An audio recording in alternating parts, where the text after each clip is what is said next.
COVID booster vaccine. And additionally, we are also recommending our patients who are pregnant to also receive the COVID booster vaccines. And for me, it's super important, not only as a healthcare provider, but because I'm also pregnant and want to make sure that my pregnancy is as safe as possible.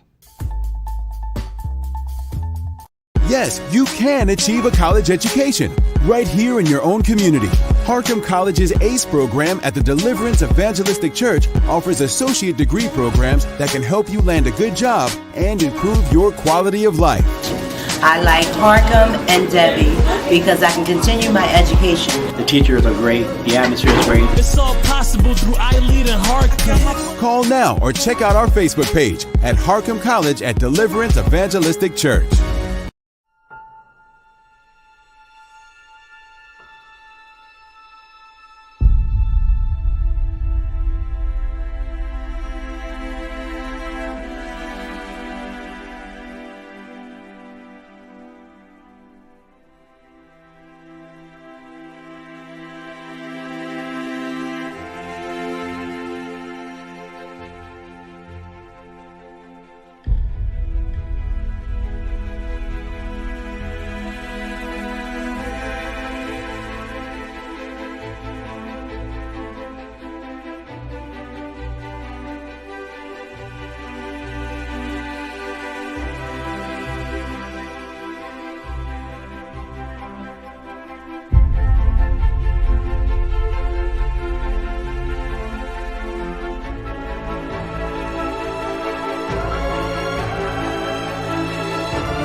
How old is he? Say 10 months. 10 months, and he's got Pick TV at 10 months old. Look at that. That's our brand new member of the Pick TV network, folks. He is so happy. He is a good happy baby. Wow. Go Pick TV.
We've all been hurt at some point, even abandoned. Many of us have done the hurting ourselves. We get to the point where we don't trust anyone, nor do we feel worthy of being loved by anyone. Then there's that one person who just doesn't give up on loving you. Their love is unconditional. Their love stays long enough for you to heal. promise to never leave.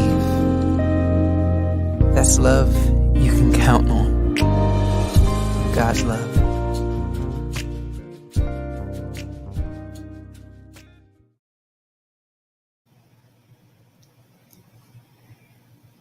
Can't hear you.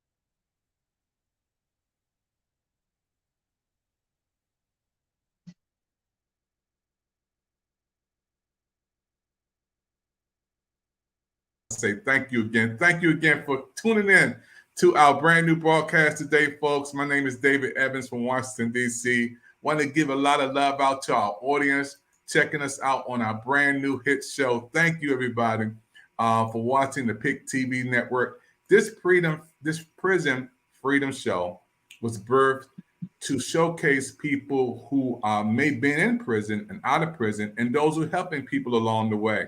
This is our episode number 2. And I want to thank you guys for checking us out, listening, and being a part of this show on tonight. I'm going to bring in my special guest host that's going to do this with me tonight. Brother O, you guys, a lot of guests on tonight. I want you to come on up and introduce your guest that's on the screen with us tonight, my brother. All right, it's my pleasure. Of course, if you've been watching the PIC TV network, you've seen me. My name is Orion Metal. I'm a member of NAFI, which is the National Alliance for the Empowerment of Formerly Incarcerated. And I'm also a member of PNAP, which is the Prison and Neighborhoods Arts and Education Project out of Northeastern Illinois University. Wonderful guest here. My first guest is Celia Colon, and she is the founder of GOD, or G-O-D, which is an acronym for Giving Others Dreams, a nonprofit organization that provides reentry services and holistic support programming to newly released justice-impacted women. The organization aims at promoting healing and the empowerment of women and seeks to reduce gender-based violence and recidivism amongst women. Yes. So it's my pleasure to bring you Miss Celia Colon. How you doing, ma'am? I'm doing great. I just want to thank you guys for this opportunity, for this space, for the work that you guys are doing. My heart is with you guys. Thank you so much. Thank you for bringing me on to talk about the work that's being done in my community, being done in the city of Chicago. There's so many phenomenal people that have turned their, pain into power and are out here doing healing work, like myself. Like you said, I am the founder of GOD, and GOD was founded out of and birthed out of my pain and my own personal experiences, right? I'm someone who is justice impacted. I've been justice impacted my entire life. I grew up, I remember entering a prison at the age of 4 and being traumatized. I have an uncle that's serving natural life that's still inside of a Michigan prison today. And, I've, as someone who is, a woman who grew up in poverty and with a mother with mental health issues, I've been around violence my whole life. I've been traumatized, re-traumatized. I grew up in the prison system. Went to jail at 17, went to prison at 18, had to do a 15-year sentence while I was still a baby, that was suffering from unhealed trauma myself, from my, from my childhood experiences. And for me, when I left prison and I was given an opportunity to travel, through my job that I had gotten through a reentry program at Roosevelt University, because back in the 90s, they had colleges, we had Pell Grants and things like that. And Roosevelt University used to have a satellite school inside of Dixon, Illinois, where I was at. And I was in their business class before the grants got pulled out. And I'll never forget the relationships you make, right? And it was a couple professors and people that were there that were like, hey, we got a reentry program at Roosevelt University. When you come home, come look for us and we'll help you, restart life. And it's about having them support networks that are very fundamental in your, your structure of surviving this oppressive system that we're locked in forever when you're justice impacted as a family. So I ended up going there. When I came home, I had no supports. I had, a lot of different unique challenges that men don't have versus women coming home. 90% of us are we're the primary caregivers of our children. We're the moms. And sometimes we're lucky that our children are with family when we go to prison. And sometimes we're not so lucky. And when children end up, in foster care or in DCFS care, ward of the state, and there's a lot of harm that happens that people don't talk about when that happens, right? Just a child being pulled away from their mother. Those ACEs that occur that we're supposed to be avoiding but happen. And because of that, all of those things and all of the unique barriers that women have that society is still not catering to, that society is still not supporting women like they should, it's because of that I came home and was able to travel internationally. I started working for a research center, and in the short time that I had worked there, I had came in as a cleaner, but of course I wasn't going to stay a cleaner. So, every time the bell rang and it was time to leave, I would go behind one of the research and ask them, how can I help you? And I learned their job. One of them was pregnant, couldn't travel abroad. They were sick. And that was my opportunity. And I was on parole, but because it was mandatory for my job, leaving the country, this is a girl from South Chicago, never left the hood. And now I'm going abroad, right? And I went to the Bahamas, and I was on this ferry going to Naza, to Paradise Island, where I started thinking about all the women that I had left behind that had a story like me or even worse, that was still full of trauma, unhealed trauma, being traumatized, being harmed in prison. And I said, man, who goes back to help them? Who goes and teaches them the system to success? Who goes to support them? Because you see all these, life coaches and motivational speakers all around the world, healers, but none of them are inside the prisons where healing really needs to happen and where people are constantly being harmed. So that's where GOD was birthed. God gave me dreams and passions to experience the world in a whole different way. And because of those experiences and because I knew life could be different, I never stopped fighting for a different life. I created a life that I wanted for myself, for my family, one that I'm very proud of. And it's because of those experiences I decided that I would be the one to never leave my sisters behind. And I started going back behind the walls in 2001. GOD was always a ministry. It was July 8th, 2020, during the pandemic, that I turned it into a 501c3. Unfortunately, that same year, my little sister was shot and killed the day before her birthday. And it put everything on hold for me. But my work still continued. One thing that I'm always prideful that we do is provide basic needs for women when they come home.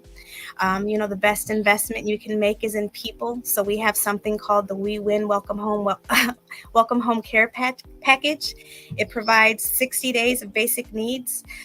So everything that you would need when you move into your apartment to clean your apartment, from garbage cans to laundry baskets, the whole nine. We provide those things. It's about a $350 welcome home care package to just help them with the first 60 days to put stuff back on a shelf. We're talking about families that are impacted, not just a person.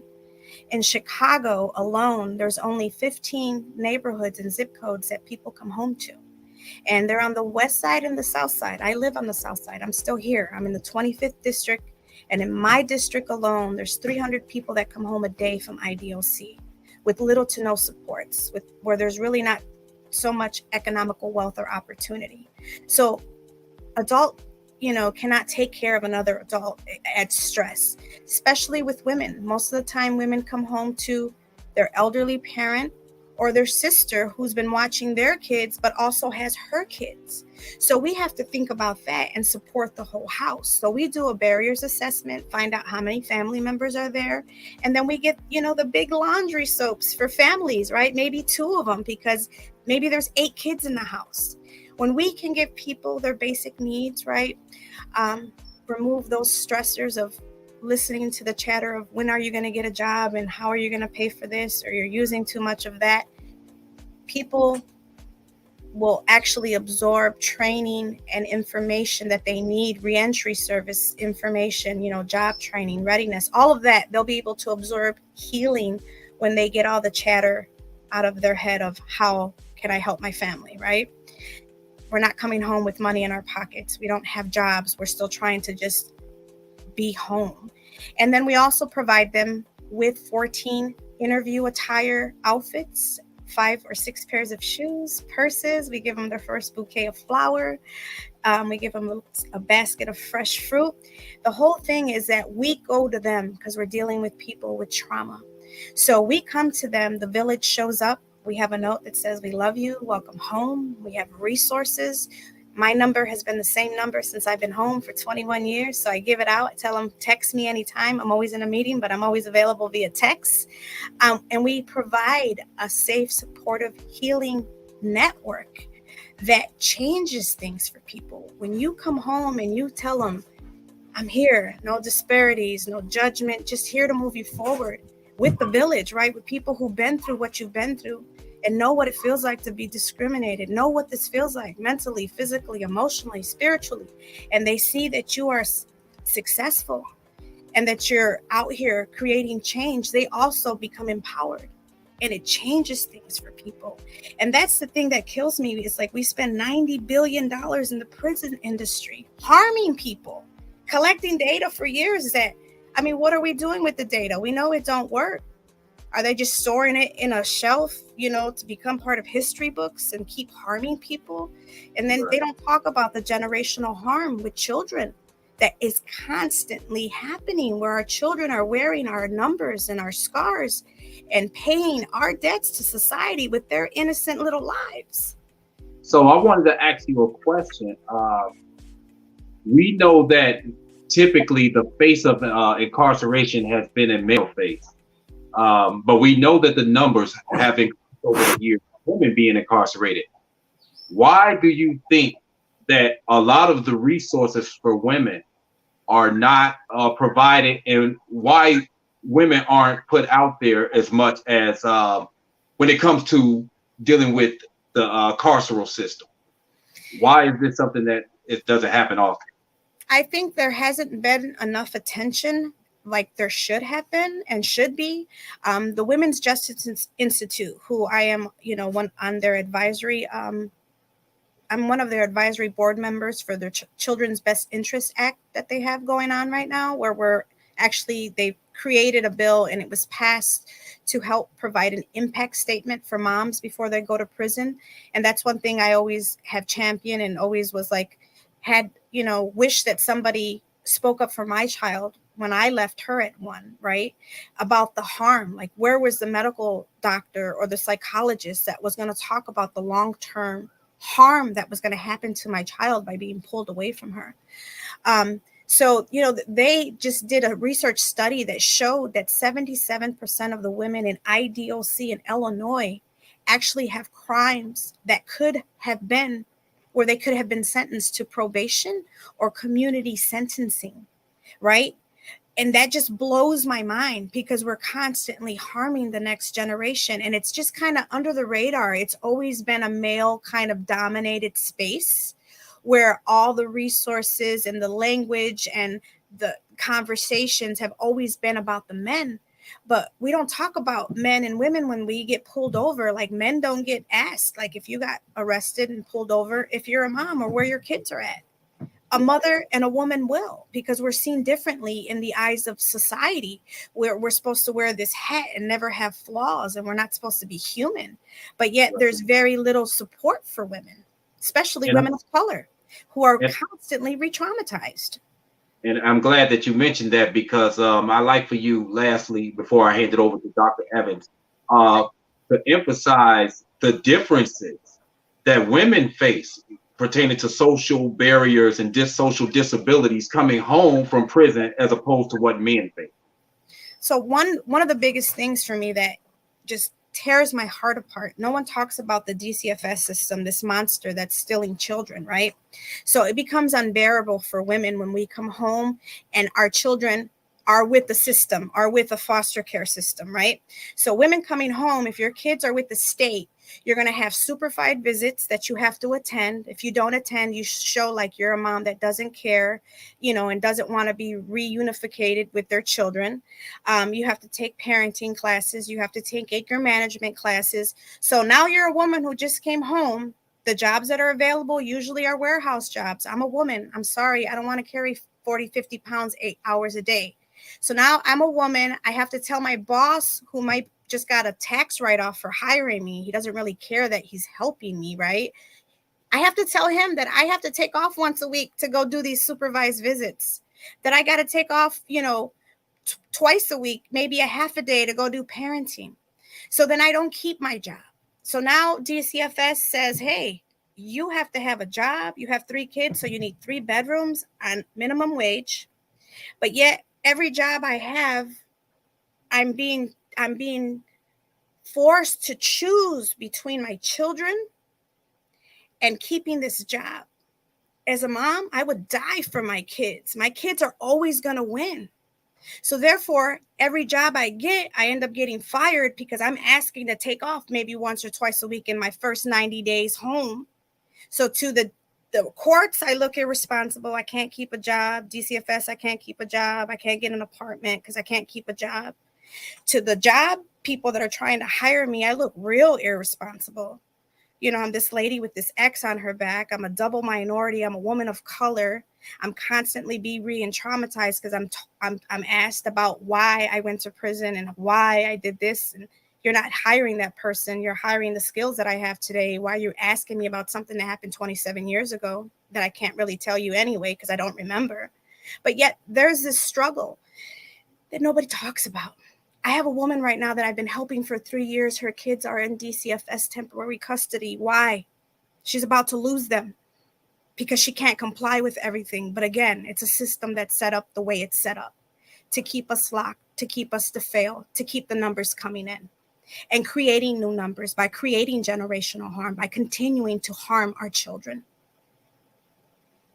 Thank you, Ms. Cologne, for testimony and for all your hard work that you've been putting in the community. I know that I had seen you find housing for a woman actually some months back, and when I talked to Dr. Evans and we were talking about how we needed a woman to come in because most of the time we end up finding men, and the issues that women have while they're incarcerated and coming home from being incarcerated are often overlooked. And so the first person that I thought about was you, and that's why I had reached out to you, because I had seen the work that you were doing. And I was with you last year when we were last July 3rd, actually, when we were at Cook County, and we were having our Independence Day for those who were returning citizens. So thank you for your work, and I commend you for all that you've been through, and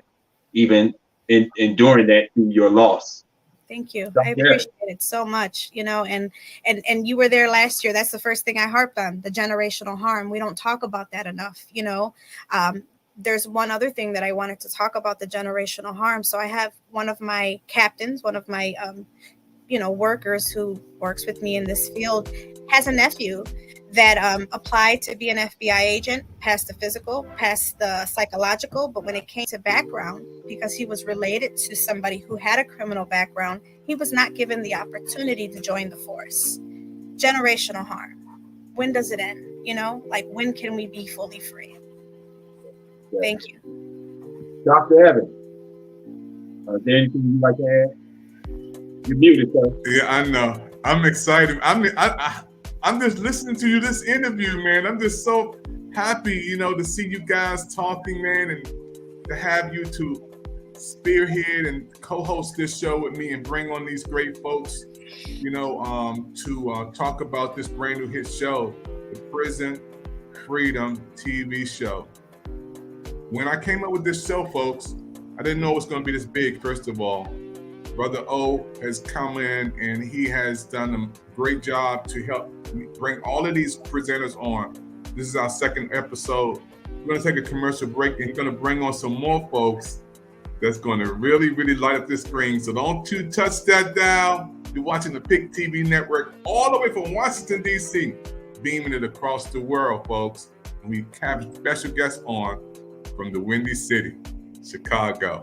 All right, folks, we're going to come back with a commercial. Don't touch that dial. You're on the PIC TV network. Don't forget you can chat in right now on PIC TV Network Facebook, PIC TV Network YouTube.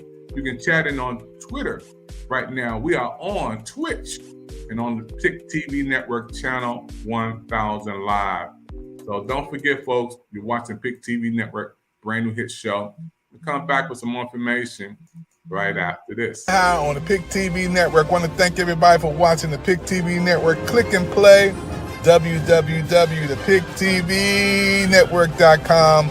We're so happy for all of our viewers watching the PIC TV Network. And don't forget, we have a monthly TV virtual book fair where you can showcase your books, you showcase all of your products on the PIC TV Network. All you have to do is give us a call, yes, on 215-609-5255. We'll give you some information so you can be with us on our TV virtual book fair. Come on and sell your books on TV. Come on and show the world who you are on the PIC TV Network. Coming your way real soon. We're looking to see you on PIC TV Network. Don't watch TV. Just be. Hello, everyone. Did you hear the good news? What good news? The PIC TV network is now airing on Roku all over the world. Whoa, that's so cool. Now you can watch the website www.thepictvnetwork.com. Is that the one with David Evans? Yeah, David Evans is the president. So let's support the PIC TV network. Yes. Sounds good. Wow, that is amazing. How old is he? Say 10 months. 10 months, and he's got PIC TV at 10 months old. Look at that. That's our brand new member of the PIC TV network, folks. He is so happy. He is a good happy day. Wow. Go PIC TV.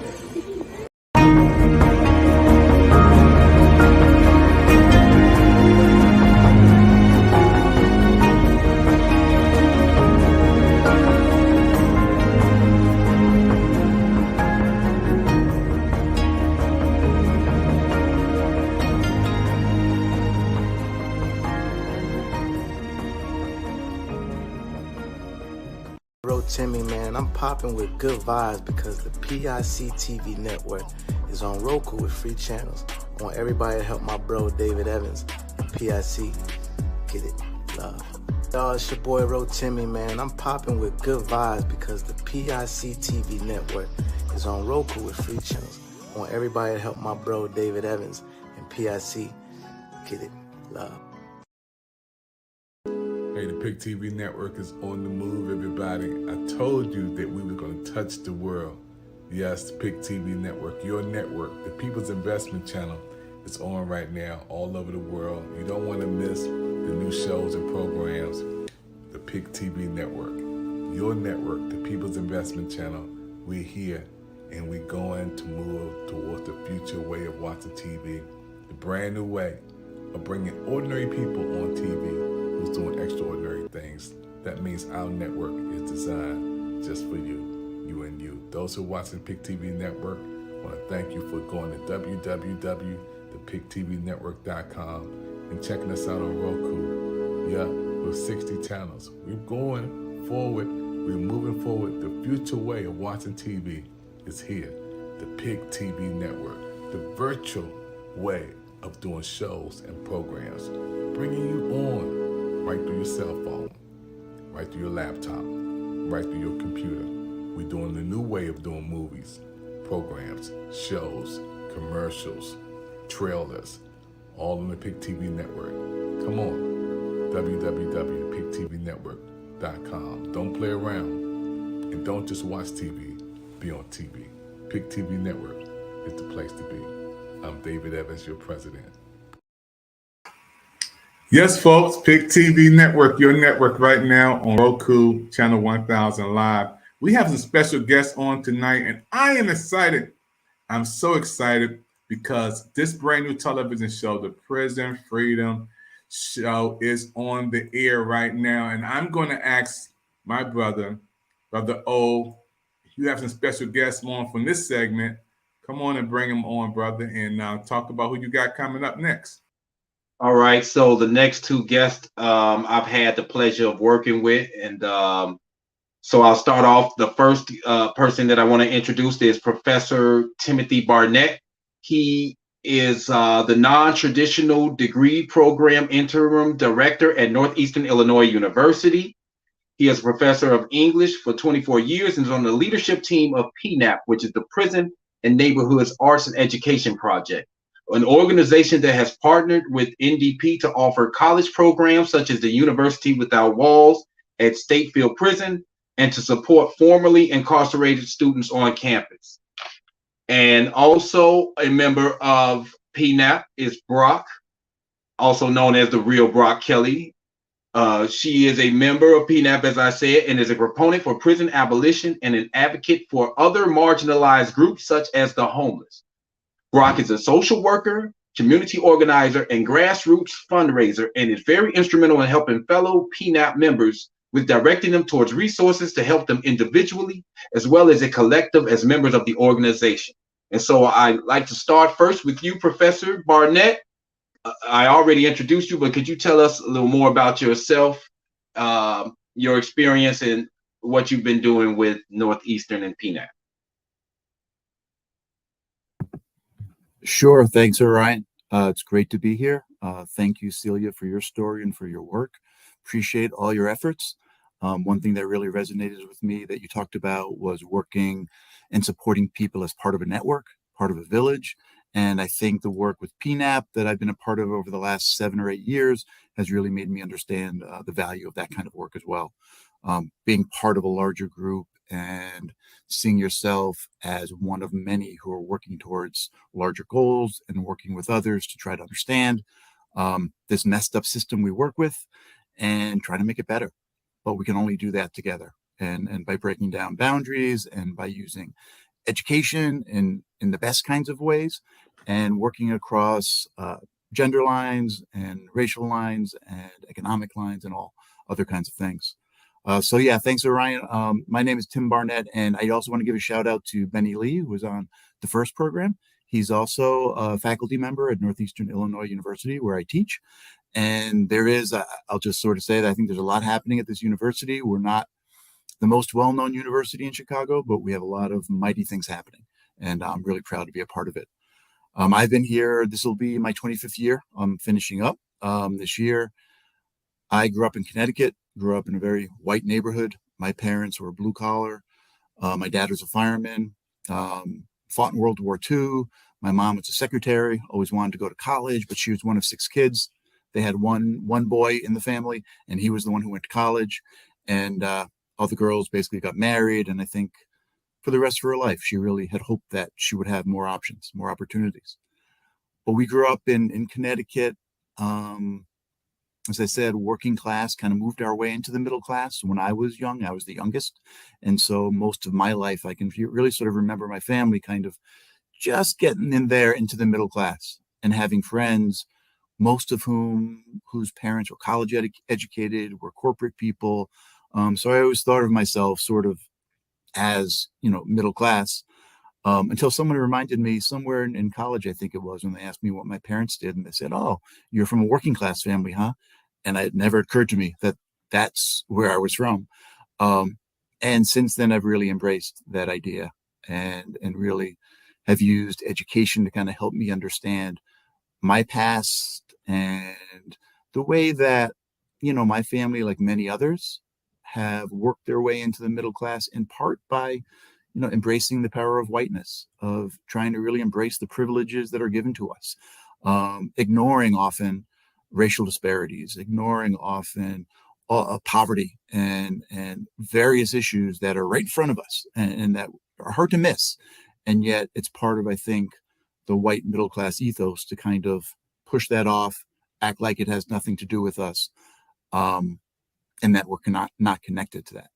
And so part of, I think, what I've been doing as a faculty member at NEIU and then as a member of PNAP has been trying to sort of break down those things that I've been taught in terms of, my future is all about just me as an individual. I'm not connected to the rest of the world. And trying to really sort of rethink and relink back to the world that I am absolutely a part of and need to take responsibility for and need to work with in various ways. So I got involved with the Prison and Neighborhood Arts and Education Project about 7-8 years ago, first through my colleague Erica Miners. Erica is a pretty well-known prison abolitionist. She's known internationally as an activist, as an academic, as a scholar. She fights for women's rights. She fights against incarceration. She fights for queer rights, and across the spectrum, she is really sort of working hard in every avenue, in every place, for every person. She's been working, as I said, with prison work for 20, 25 years. We've known each other about 23 years. And she helped start the first accredited high school for people leaving prison at St. Leonard's High School, which became Sister Jean Hughes High School. Sister Jean passed away. She founded the high school with Erica probably 20 some years ago now. Sister Jean passed away about 5, 6, 7 years ago, and they named the school after her. I taught at that school for a while. When Erica and Sarah Ross started PNAP in 2011, there was really nothing happening in the prisons. Like nothing, as Celia mentioned, right? Grants left in 1994 under Bill Clinton and Joe Biden and people who said, no, we don't want to educate people in prison and we don't want to give any ground there. Since then, it's been tough. It's been tough on schools and academics and others who want to teach, and most just simply left the field. Erica and Sarah went in, started PNAP.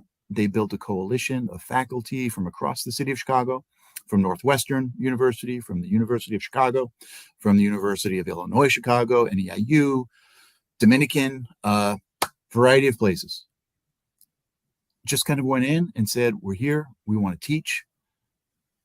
And they dared the prison to keep them out. It was not easy. The prison does like to keep people out, doesn't want people to see what's happening inside. But the operation grew. I got involved a few years later, and I'll just end with this in terms of my role. I started teaching at Stateville in, I guess, 2014 or 15, and Erica's, this was really her idea, was thinking about how do we work with NEIU's non-traditional degree programs at Stateville. And our non-traditional degree programs, as you know, Orion is a member, a part of our University Without Walls program. There are many great things about them, but one of the really exciting pieces is that these are programs that can offer people who have significant learning, maybe learning from books that they've read on their own, books that they've read as part of community groups or book groups, knowledge that they've gotten from community activism, knowledge that they've gotten from the work, any kind of deep learning we can offer credit for, even if it's learning that's outside of school. So University Without Walls, for example, we look to people who are artists, people who are musicians, people who are business people who are teachers and social workers who have been doing work for years and years and years and have all the knowledge you could imagine in that field, but don't have a degree and maybe don't have a single college credit. Our program, University Without Walls, can offer people credit for that deep experience that they have and offer them an expedited way or an efficient way to get to a degree based on that deep learning they have. And again, even if it's outside of school. And there's so many people, but especially people who have been marginalized and people in prison who have deep knowledge. And I think one thing that I guess I knew, but still surprised me when I started teaching at Stateville was the depth of the legal knowledge that people had. People who had been studying the law for 10, 15, 20 years, who had represented themselves, who had represented other people, who had won motions, who had won appeals, who had some of the students we work with at Stateville have worked with politicians to help write laws. They're heavily involved in our community, despite the fact that people think of them as completely out there somewhere and separate. They're a part of our world and they're active and they're learning all the time. And so what we're able to do through PNAP classes, which we've been teaching since 2011, but which are not credited, we were able with University Without Walls to basically give a kind of credit for the classes, for the legal learning, for all the knowledge that these students had been gaining in all kinds of ways. And we had our first cohort of students start in 2017. Our first 8 all graduated in 2019, 2020. We enrolled 5 more students right around COVID. That's been a little bit tricky, of course, like it is for everybody. But those students will graduate in December, and we're bringing in 10 new students from Stateville into University Without Walls this summer. And so that's our biggest cohort, and we hope to keep going. And I'll stop there for now. All right, thank you, Professor Barnett. So, Brock, I'd like to ask you, go into your history, your experience, and what brought you here to want to be a member of PNAP. Yeah. Hi, everyone. Grateful to be here. Celia and Tim, so much respect to both of you. Just very humbled to be in this. Well, folks, this show is amazing. You know, it's a lot of people watching. Brother O, I want to bring you back up, man. It's amazing when you hear him talking. There we get. When you hear the presentation tonight, folks, you're watching the PIC TV Network Prison Freedom TV show. Tim, I'm just so excited, man, when I'm hearing you speak so intelligently and wanting to give back. Right behind us is the White House. I live not too far from there, and the Capitol Hill. Are we doing enough, Tim? Can we do more? We can absolutely do more. We're not doing nearly enough. One thing that we do have in this state that PNAP was partly responsible for getting running, but the Education Justice Project at the University of Illinois was really responsible. It's a state task force, which is looking at the state of higher ed and prison across the state. And we know that Stateville Prison, which is maximum security, it's close to Chicago. We have, in 2011, as I said, there was nothing happening. PNAP came in, DePaul University came in with some classes. About 5 years later, North Park University started classes, and they have a master's degree program there. And about a year after that, Northwestern University came in, and they have a program. So Stateville, still not enough, but there's more there than anywhere else in the state. Most of our prisons have nothing. The state law requires GED, training, teaching, and testing. Even that, many people try to get into GED programs, and the wait list is so long. The technology doesn't work, if there's any technology at all, depending on the prison they're in. It still really is basically, despite the fact that's a law, it's really not available for most people. And college education at this point is by and large not available at all throughout the state of Illinois. So the state task force was started by people interested in changing that, including IDOC, and I give them credit, the Illinois Department of Corrections. And I'm speaking to them on Thursday, but we're trying to figure out, like, how do we build? And how do we build in places that are in farm towns, that are not close to Chicago, that are not close to multiple universities who may be interested in coming in? So there is much more. And I think the only other thing I'll add is that one thing that I've learned, and learned very well, I'd say, is that, we need to be led by people who have been systems impacted. We need to be led by people who are in the system right now and people who are outside, but who have experienced all of the tortures that our systems have to give, and who have the kinds of knowledge, the legal knowledge, the personal knowledge, the kind of analysis that someone like myself does not have. And we need to sort of really change the way we think and start, or I should say, stop looking to politicians, stop looking to academics, stop looking to, the traditional leaders, and look to the people who have been most affected to really help us find better ways. And so I think when we really decide to do more, we're going to go more and more down that path. That's happening in some places, not nearly enough, but we need more of it.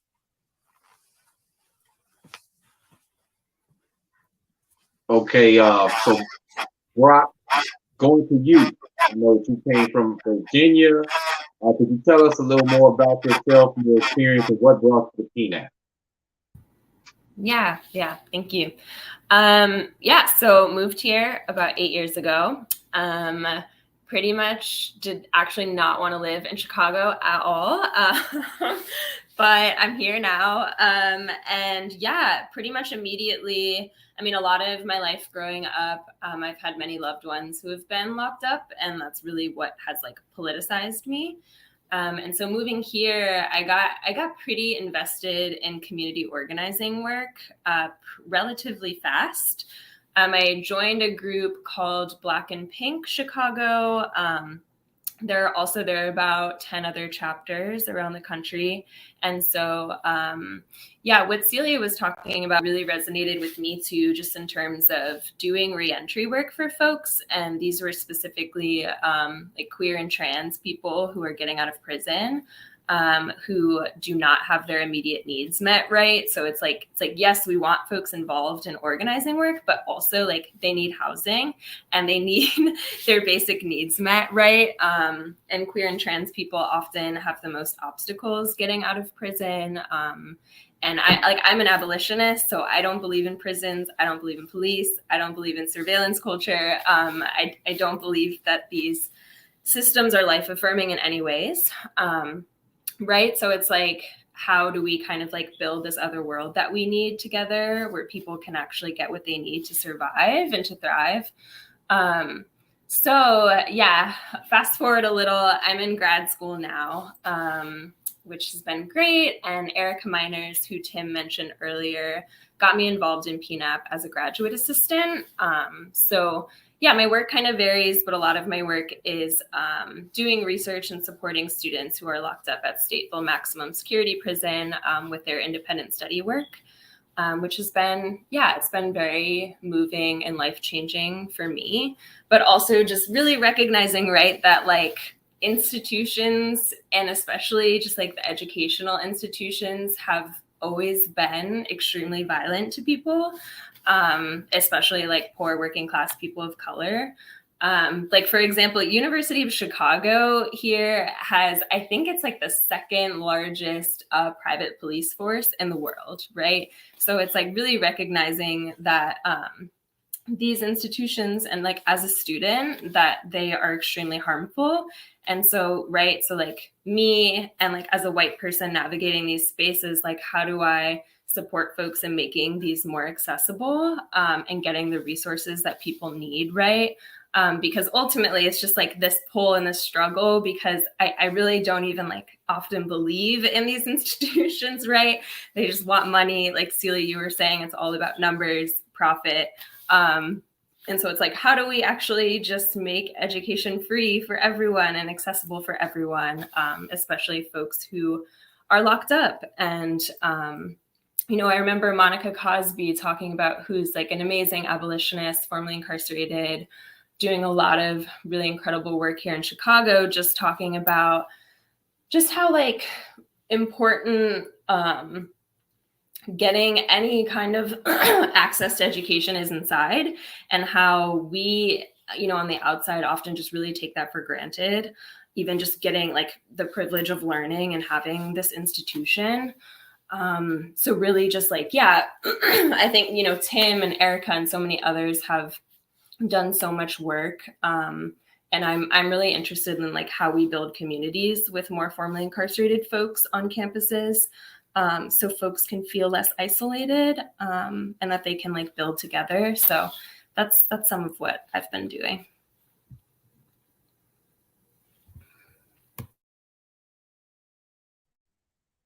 You're muted, David.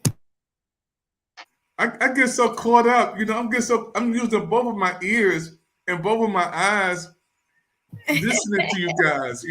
I'm on the other side of the screen and I'm like a fan.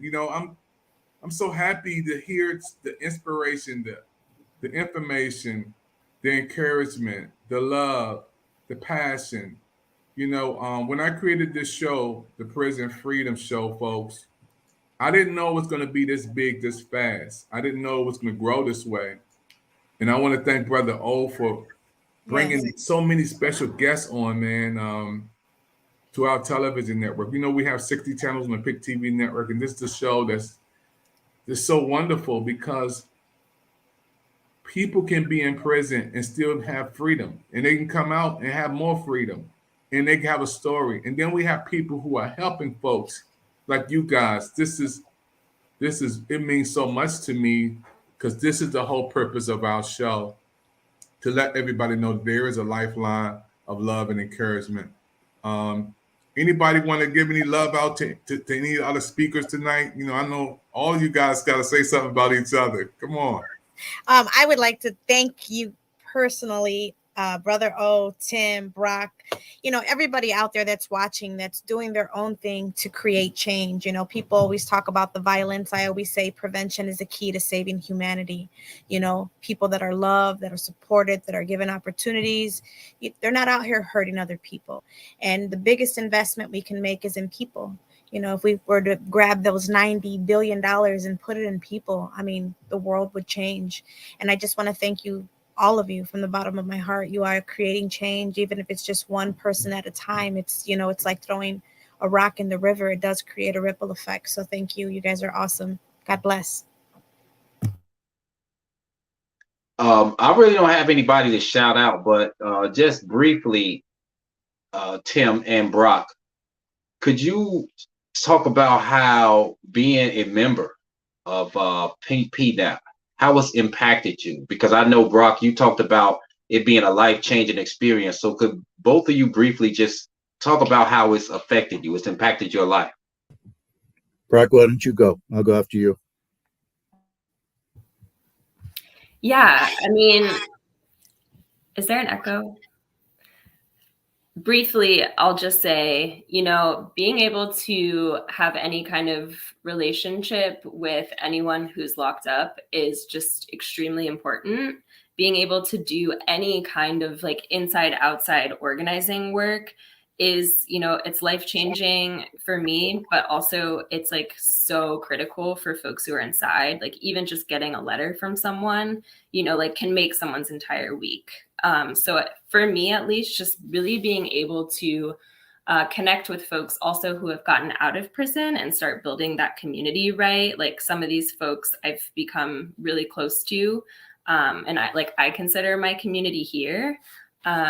And yeah, it's been very humbling and just really incredible to, like Celia was saying, to just really be able to build those relationships together.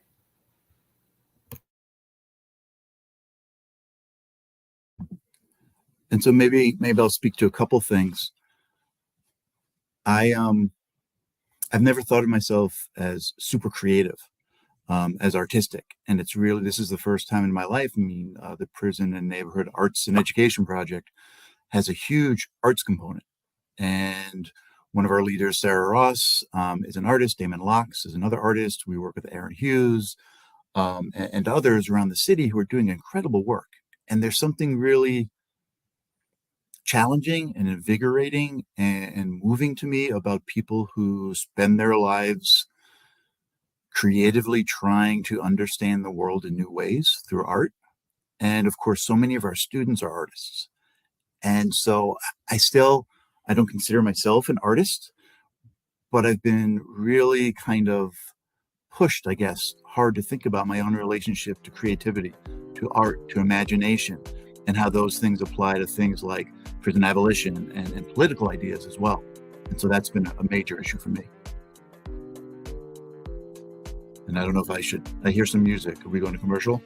No, you good. Okay. I just wanted to let everybody know, man, they can tap their feet and dance while you're talking, man, because it sounds so good. You guys, I want to say to all of you guys, we're a television network based out of Washington, D.C. Do you think we need more programs like this? I just felt like we need to do a prison freedom channel. There's so much out here today, and our shows have educational programs, inspirational programs, entertainment, of course. But what do you guys think about being on PIC TV network? This is a network I created, and I'm create channels, and this is one of the channels that I created. Rock, what do you think about PIC TV network? What do you like about this? I like that this is just a conversation. It's really refreshing. And yes, we need more programs like this. And we need to be able to pay more formerly incarcerated people, actually have opportunities where folks can get paid to do this work, because I know that's something that PNAP is working on and a lot of organizations, but really having those opportunities where folks can live and do what they love to do feels important. Tim, what do you love about Pick TV Network? It's your first time on, man. You met some folks. You gave a presentation all over the country, man. What do you like about our network? Yeah, I hope it won't be my last time. But it's really nice. I really appreciate having Chicago represented, both in the first show and this show. I appreciate meeting some new people, and actually, I have known Brock now for a while, but hearing new information from Brock about, their past and where you're from, Brock, and those sorts of things. Orion and I work closely in certain ways, but it's events like this where you learn different pieces of people's lives, and I really appreciate the personal elements, because I do think as much as this is about changing laws, this is about changing systems and cultures, it's also about changing hearts and minds, and hearing people's stories and interacting in that personal way, kind of like Brock mentioned. The only other thing I'll add too is that, do we need more programs? I think I mentioned before that yes, of course, but I also want to think about Angela Davis's organization Critical Resistance and the idea of prison abolition, that as much as we want to figure out ways to support people who are incarcerated, we also don't want to make better prisons. We also, as we want to figure out ways of supporting people who are in prison, want to figure out other alternatives to prison.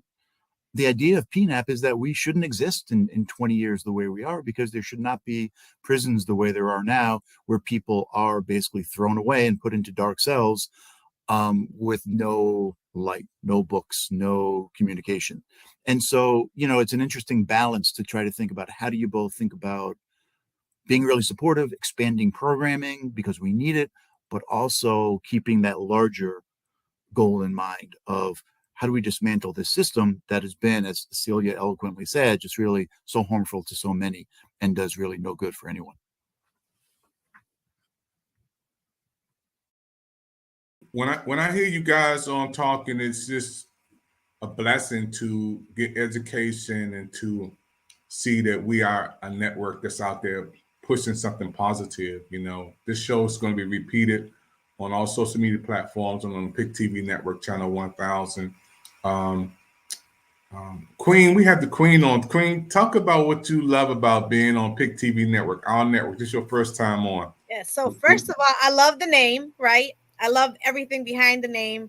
That alone gives us a lot of power, because you're giving it back to the people, and it's the people that create change. It's the people that have the power, and sometimes we forget how powerful we really are.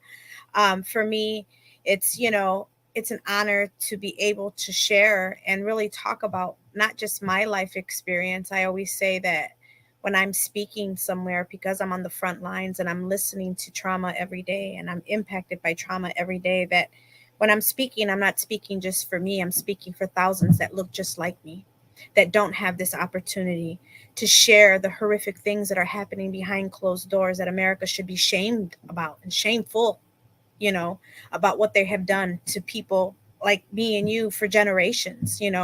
Mass incarceration is just another form of slavery, and we know that. We understand that. We see the education, we see the map, we see the trail. We have all the data. I just don't know what they're doing with it. It's like, just keep spending money on collecting data, hurting people. And for me, being able to talk about these things and given a space to open up somebody else's heart and mind and compassion about what's really happening, I think is very, very powerful, because we're able to, I always say that the tongue paints what the eyes can't see. And I think that when we're able to share that, and when we're able to be uncomfortable and be vulnerable and share our pain, is when change happens. So I'm just grateful and thankful. We're happy for all of you guys being on the Pick TV Network. Your first time, it will not be your last time. Brother O, you did it again, man. we talked today. You're my right-hand man for this television show. We've been talking a couple of weeks about bringing people on and making sure that the people that you bring on are educated, they're well informed, they have some history behind the subject matter. A plus, bro. A plus, man. A plus to you and everybody you have coming on the Prison Freedom Channel.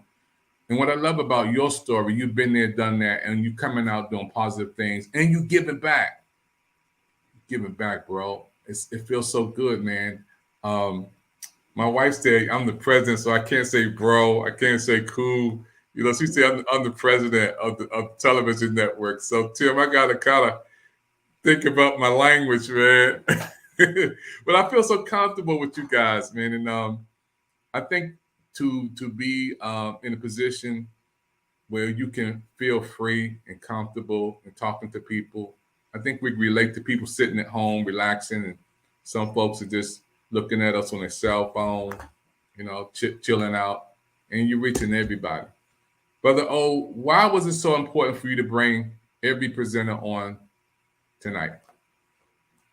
Well, because I've met them and I've known them, and I've seen the work, the sincerity that they have when it comes to the work that they're doing. And so that was why it was very important for me.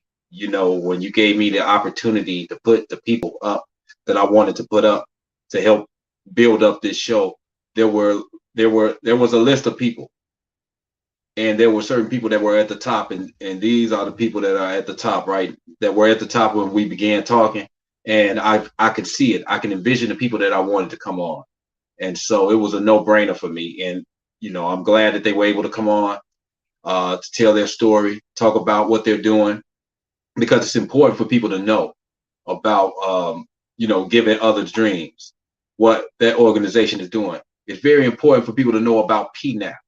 Without PNAP, there's a good chance that you and I wouldn't have even crossed paths because of the support that they've given me. The encouragement, which allows me to continue on and to fight to try to help empower other people who are incarcerated and formerly incarcerated, and other marginalized people in general. When I began my organization that I started, Sahu Creative, the intention was to help people who are incarcerated, other incarcerated artists, be able to provide them with an outlet to be able to speak their truth.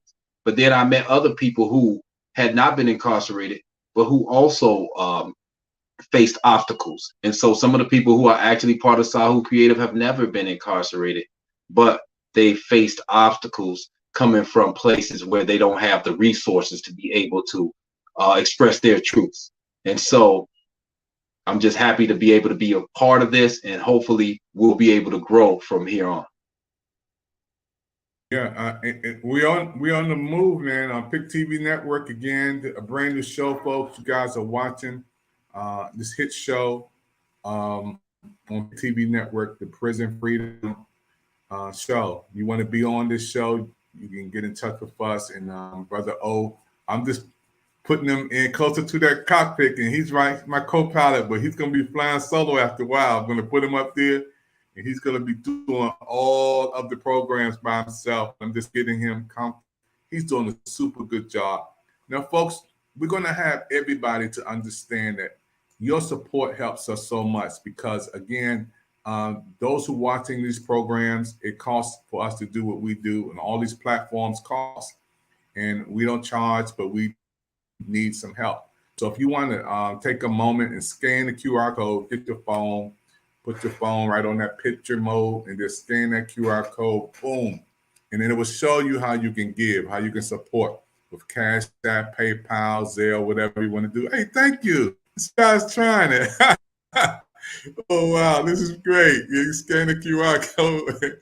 And any amount you want to give, it helps so much. Some people say $10 is, that's not, yes, it is. $10 is a whole lot.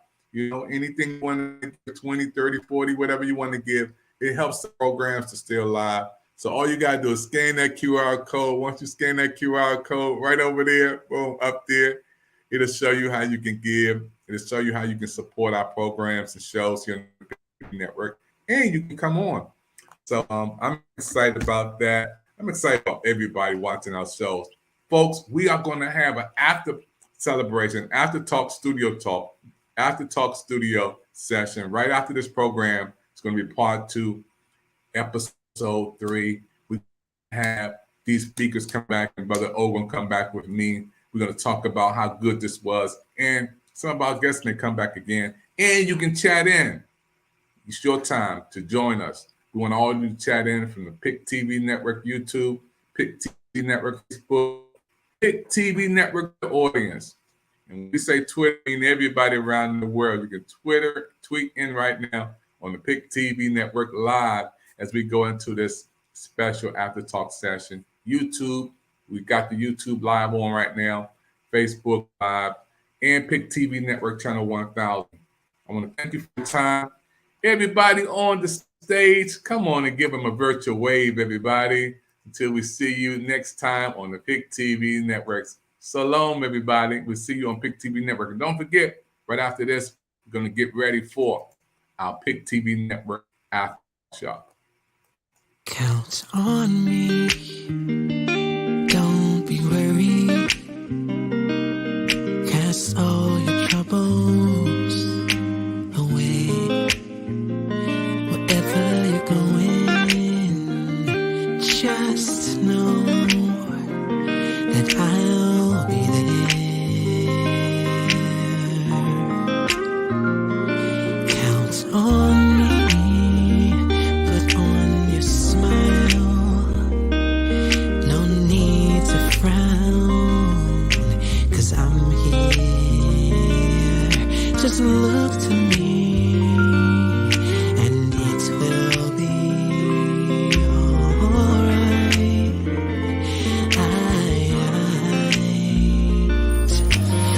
Take a breath and look around, 'cause I have never ever let you down.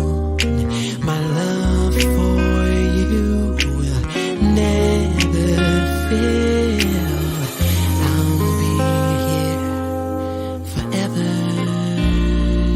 Count on me. Put on your smile.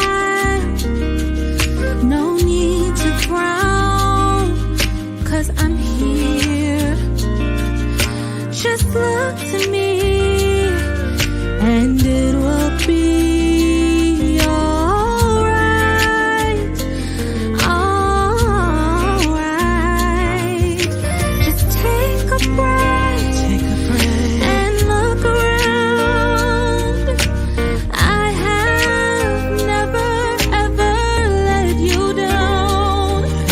My love for you will never fail. I'll be here forever. Yeah. You can count on me.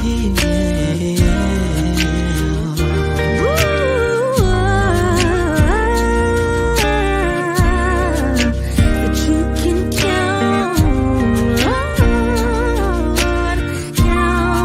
on me. I know you're worried, you're afraid, but trust me, you can count on me. Said I'll always be there, I'll never leave you. I know the others have failed, but I will be right there for you. Just take a breath and look around. I'll never let you down. Never let you down. And I never will.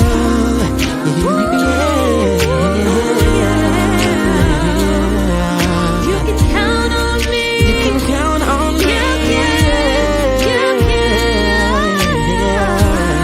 I said I'll never let you down. People come and they go, I'll never but I'll be. You can count on me.